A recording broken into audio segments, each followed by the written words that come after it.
கிறிஸ்துவுக்குள் அன்பான தேவனுடைய பிள்ளைகளே, இயேசு கிறிஸ்துவின் அன்பின் நாமத்தில் உங்களை வாழ்த்தி ஆசீர்வதிக்கிறேன். நீங்கள் சுகமாய் இருக்க வேண்டும் என்று உங்களுக்காக ஜெபிக்கிறேன். பிரியமானவர்களே, தேவனுடைய பிள்ளைகளாகிய நம்ம அநேக நேரம் தப்பான எண்ணம் தான் கொண்டு இருக்கிறோம். என்ன அப்படின்னா, ஊழியக்காரங்களுக்குன்னா ஒரு குறை இருக்காதுப்பா, அவங்களாம் நல்லா எப்பவும் நல்லா சாப்பிடுவாங்க, நல்லா உடுத்துவாங்க அப்படின்னு நம்ம நினைக்கிறோம். இல்லை, கர்த்தருடைய வசனம் என்ன சொல்லுதுன்னு பாருங்கள். 1 கொரிந்தியருக்கு எழுதின நிருபம் 4ஆம் அதிகாரம் 11ஆம் வசனம் சொல்லுகிறது, இந்நேரம் வரைக்கும் பசியுள்ளவர்களும் தாகமுள்ளவர்களும் நிர்வாணிகளும் குட்டுண்டவர்களும் தங்க இடமில்லாதவர்களுமாய் இருக்கிறோம். பிரியமான தேவனுடைய பிள்ளைகளே, பரிசுத்த பவுலப்போஸ்தலன் தான் கடந்து வருகிற பாதை அங்கே எழுதி வைத்திருக்கிறத பார்க்குறோம். ஒரு பக்கத்தில் பார்த்தா பவுலப்போஸ்தலன் கப்பலில் கடலில் யாத்திரை செய்து பல நாடுகளுக்கு சென்று சுவிசேஷம் சொல்கிறார். ஐயா, கப்பலில் போகணுன்னா பணம் இல்லாமல் போக முடியாது. அப்போ பவுலுடைய ஊழியத்தை பாருங்கள். ஆசிய கண்டத்தில் கடல் பிரயாணம் போய் கப்பலில் போய் ஊழியம் செய்யக்கூடிய அளவுக்கு அவர் வசதியாக இருக்கிறவர் போல தெரியுது. அடுத்தது, பவுல் எந்த பட்டணத்துக்கு போயிட்டாலும் அவரை ஏற்றுக்கொள்றதுக்கு ஒரு கூட்ட ஜனங்கள் இருக்கிறாங்க. அப்போ கனம் பொருந்தின மனுஷனாக இருக்கார், பணக்கார மனுஷனாக இருக்கிறாரு, ஒரு குறைவில்லாமல் இருக்கிறாருன்னு நம்ம நினைக்கிறோம். பவுலுடைய வாழ்க்கையை நீங்கள் கவனித்து பாருங்கள்.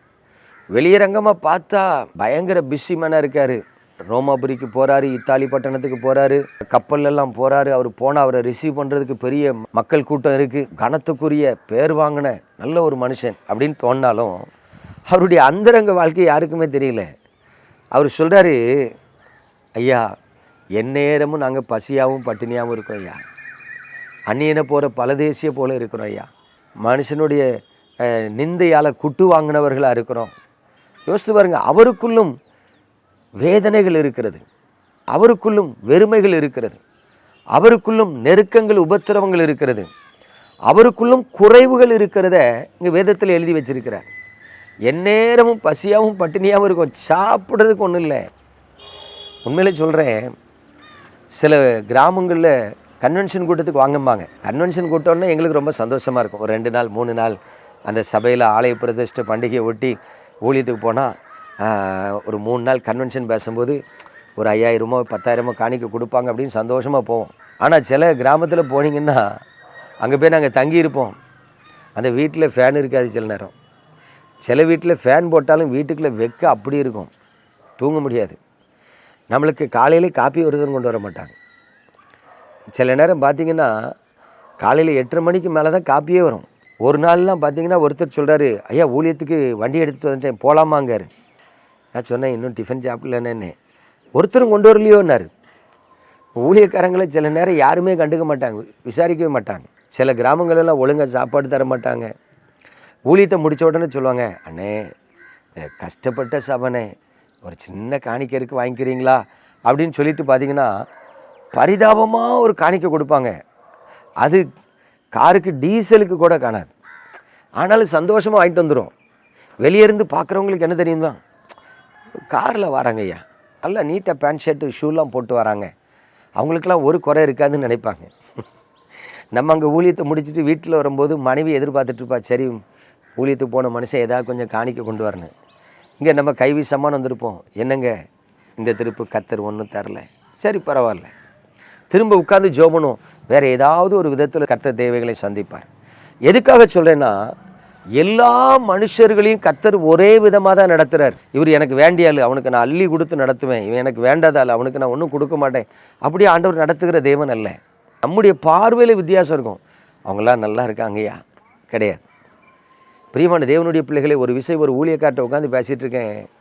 அண்ணே, நான் இன்னோவா கார் வச்சுருக்கிறேன், எங்கே ஊழியத்துக்கு போனாலும் அந்த காரில் தான் போகிறேன். நல்லா கவனித்து பாருங்கள், மதுரையிலேருந்து கூடுவாங்க, நாகர்கோவிலுக்கு வருவேன், 5000 ரூபாய்க்கு டீசல் போட்டு வருவேனே, கொடுக்குற காணிக்கை 5000 ரூபா தான் இருக்கும். வெளியே மக்கள் நினைப்பாங்க, தோரணையாக வந்துட்டு தோரணையாக போகிறார். நம்ம அந்த ரங்கத்தில் கடந்து அழணும், ஆண்டவரே ஆண்டவரே, இன்னைக்கு சாப்பாட்டுக்கு தேவையை சந்தியும். நமது ஆண்டவர் பட்சபாதமே இல்லாத தேவன். உங்களை எப்படி நடத்துகிறாரோ அப்படி தான் மற்றவங்களை நடத்துகிறார். ஒருவேளை உங்களுக்கு 5000 ரூபா இருந்தால் ஒரு மாதம் தேவை சந்திக்கப்பட்டுரும். ஆனால் ஒரு பணக்காரனுக்கு 50,000 இருந்தால் தான் அவன் தேவை சந்திக்கப்படும் வைங்களேன். இப்போ 45,000 வரைக்கும் அவனுக்கு கிடைச்சிட்டு கூட 5,000 கிடைக்கலன்னா அவன் என்ன பண்ணுவான்? கஷ்டப்பட்டு அழுவான். உங்களுக்கு 2000 வரைக்கும் கிடைச்சிட்டு கூட 500 கிடைக்கலன்னா கஷ்டப்படுவீங்க. அப்போது ஆவிக்குரிய வாழ்க்கையில் தேவனுடைய பிள்ளைகள் ஒரு காரியத்தை கற்றுக்கொள்ளணும். என்ன கற்றுக்கொள்ளணும்னா, எந்த நிலையில் இருந்தாலும் மனரம்யமாக இருக்க கற்றுக்கொள்ளணும். எனக்கு வாழ்ந்து இருக்கவும் தெரியும், தாழ்ந்து இருக்கவும் தெரியும், பசியாக இருக்கவும் தெரியும், நல்ல திருப்தியாக சாப்பிடவும் தெரியும். என் தேவன் எனக்காக யாவையும் செய்து முடிப்பார். அவர் பட்சபாதம் உள்ளவர் அல்ல.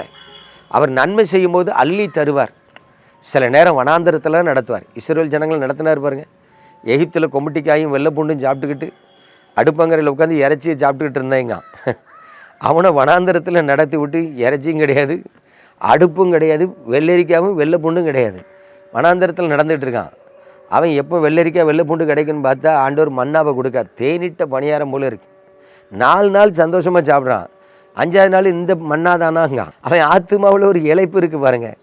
அப்போ ஆண்டவர் நடத்துகிறத ஏற்றுக்கொள்ளக்கூடிய மனநிலை இஸ்ரவேல் ஜனங்களுக்கு இல்லை. அதனால கர்த்தருடைய கோபம் அவங்க மேலே வந்து வனாந்தரத்திலே சாவுன்ட்டார். கர்த்தருடைய நாமத்தில் தேவ பிள்ளைகளே, உங்களுக்கு ஒரு காரியத்தை சொல்கிறேன். நம்ம ஆண்டவர் உங்களை எப்படி நடத்துகிறாரோ அப்படி வாழ்கிறதுக்கு பழகி கொள்ளுங்க. உங்கள் இருதயத்தை பக்குவப்படுத்துங்க. அப்போ கர்த்தரும் உங்கள் மேலே பிரியமாக இருப்பார். அவர் ஒரு நாளும் உங்களை கைவிட மாட்டார். உங்களை கைவிடவே மாட்டார். எனக்கு தெரிஞ்சு ஒரு தம்பி 5 வருஷமாக அண்ணே கடன் கடன் கடன் கடனில் செத்து போயிடுவேன்னா. அப்போ நான் ஒரு நாள் சொன்னேன், ஒரு நாள் அழுதுகிட்டே ஃபோன் பண்ணி நான் தூக்கு போட்டு சாவ போகிறேனேன்னா. நான் சொன்னேன், எப்போ 5 வருஷத்துக்கு முன்னாடி இருந்து நீ இதைத்தான் பேசிக்கிட்டு இருக்கா, இன்னைக்கு வரைக்கும் நீ சாவலை, உன் கடனும் மாறலை. ஆனால் அந்த கடனால் உனக்கு நிந்த மட்டும்தான் வருத ஒழிய வேறு எந்த ஒரு சேதமும் வரல. கர்த்தர் ஒன்று நடத்திக்கிட்டு தான் இருக்காருன்ன பிறகு ஆமாண்ணே அப்படின்னா. அப்போ நல்லா யோசிச்சு பாருங்க. நம்ம ஒரு உபத்திரவத்தில் மாட்டிக்கிட்டோம்னா அந்த உபத்திரவத்திலேருந்து வெளியே வர முடியலங்கிற அங்கலாய்ப்பு தேவன் நம்மளை நடத்திக்கிட்டு இருக்காருங்கிறத மறக்க பண்ணிடுது. தயவு செய்து சொல்கிறேன், ஒரு பக்கம் உபத்திரவமாக இருந்தாலும் இன்னொரு பக்கம் கர்த்தர் உங்களை கைவிடாமல் நடத்திக்கிட்டு தான் இருப்பார்.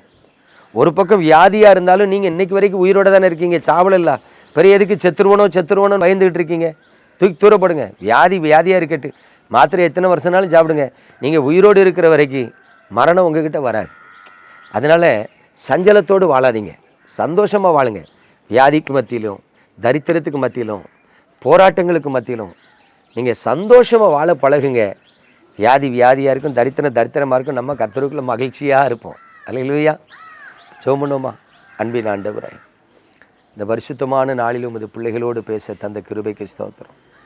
இந்த வார்த்தைகளின் யதார்த்தத்தை புரிந்து கொண்டவர்களாய் உமது பிள்ளைகள் உமக்கு முன்பு வாழ்ந்து உங்கள் நாமத்தை மகிமைப்படுத்த கிருபைத்தார். மனதார உமது பிள்ளைகளை வாழ்த்துக்கிறேன். கிறிஸ்து இயேசுவுக்குள் குறைவற்றவர்களாய் நிறைவுள்ளவர்களாய் உமது பிள்ளைகள் வாழ்ந்திருப்பார்களா. உமது பிள்ளைகளின் கண்ணீரையும் நீ துடைத்து அவர்களுக்கு வேண்டிய நன்மையினால் அவர்களை திருப்தியாக்கும் ஆசீர்வதியும். இயேசு கிறிஸ்துவின் அன்பின் நாமத்தில் ஜெபிக்கிறேன். உம்முடைய பிள்ளைகள் சம்பூரணமாய் சாப்பிட்டு ஆசீர்வாதமாய் நடத்துகிற தேவனை உற்சாகமாய் பின்பற்ற கிருபை தருவீராக. இயேசு கிறிஸ்துவின் நாமத்தில் ஜெபிக்கிறேன் நல்ல பிதாவே, ஆமென்.